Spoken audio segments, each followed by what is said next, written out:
China is using the ongoing coronavirus pandemic to pursue aggressive foreign policy actions which could lead to a military standoff, an expert warned.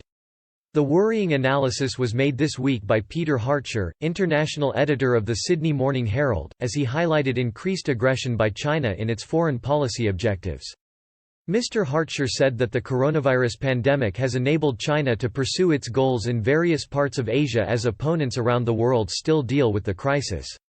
The journalist told Sky News Australia, "China has got on top of its COVID-19 problem, the rest of the world is still battling with it.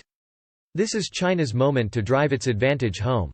You see it with its foreign policy, you see its reactive, diplomatic push against countries around the world." Mr. Hartshire warned that the country's feud with Taiwan could lead to U.S. military intervention, meaning the UK may have to back Washington.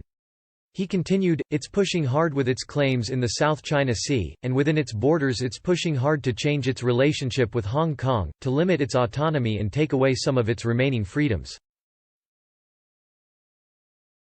But also, with Taiwan, we have seen a signal there from the Communist Party. For decades it has spoken about the aim for peaceful reunification with Taiwan, but the word peaceful was dropped from the official report for the first time in decades. If China did mount some sort of incursion against Taiwan, the U.S. would be perhaps inclined but by no means certain to come to its military defense.